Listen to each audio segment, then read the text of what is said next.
کلی کې سخت خاموشي ده، لالی مې مړ دی، خلک ما نه خبروینه. د پاکستان پوځي رژیم په هوایي برید کې د وطن داسې لالی شهید شوی چې د ګران وطن د سوکالۍ او پرمختګ خوبونه یې لیدل. وطن خړ بدونه راغلل، په دې پوهېږم مړ کې بل وطن ته ځینه. دا ځوان اسلم ساحل نومېده. د پکتیا ولایت د څمکنیو ولسوالۍ اوسېدونکی و. هغه خپلې لوړې زده کړې په حقوقو او سیاسي علومو کې ترلاسه کړې. دا چې اسلم ډېر ځیرکه ځوان و، نو له طب سره یې هم مینه پیدا شوه او په دې برخه کې یې د بریا سند ترلاسه کړ او د خپل یوه نږدې ملګري ډاکټر اسماعیل نیکزاد سره په درملتون کې دنده پیل کړه. اسلم ډېرې هیلې لرلې. هغه غوښتل چې د طبابت په برخه کې یا په سیاسي ډګر کې د خپل هیواد د خپل وطن دپاره یو څه خدمت وکړي. په بلخته مې ویښتان توی ول، په دې پوهېږم د ځوانۍ دور مې ځینه. لوی ارمان یې دا و چې افغانستان له نړۍ سره سیال وویني او هڅه یې کوله چې ځوانان تعلیم ته وهڅوي، ټکنالوژي زده کړي، ځکه دا هغه څه دي چې افغانان له نړۍ سره سیال کولی شي. خو یو مازدیګر یې پر خپله فیسبوک پاڼه داسې سټوري ورکړه چې د کورنۍ غړي او دوستان یې ولړزول. د شهادت نه یې څلور ساعته مخکې خپله لیکلي وه چې زموږ کډې اوس له دې کلي نه لاړې، خو ټولو ملګرو مې بخښه.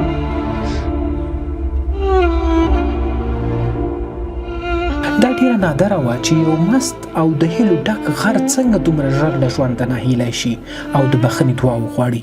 بیا مې لیدل اسانه نه دی، که مې ملګري په مزار مات کړي سرونه او قبر سرای که حال مې واخله، رټ مې خوږېږي د مرمیو پرهرونه. ماښام شو، تیاره خپره شوه.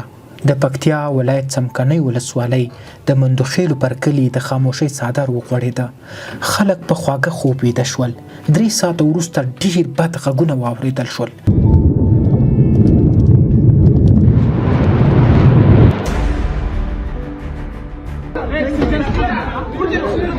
اسلم هم د خپلو کلیوالو مرستې ته ودانګل، خو دا چې وروسته څه پیښ شول.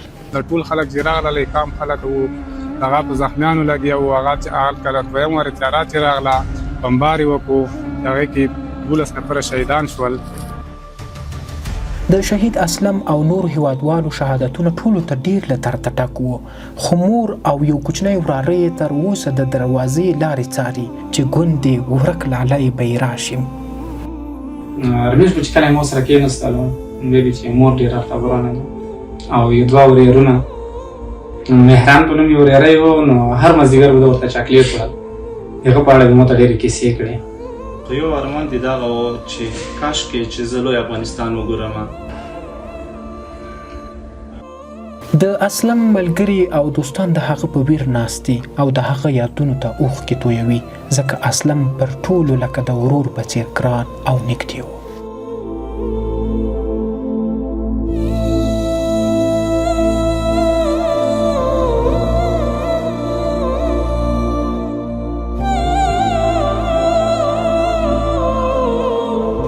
افغان ولس نړیوالو او د بشري حقونو مدافع بنسټونو ته خپله بېوسي مخته ږدي او د عدالت غوښتنه کوي.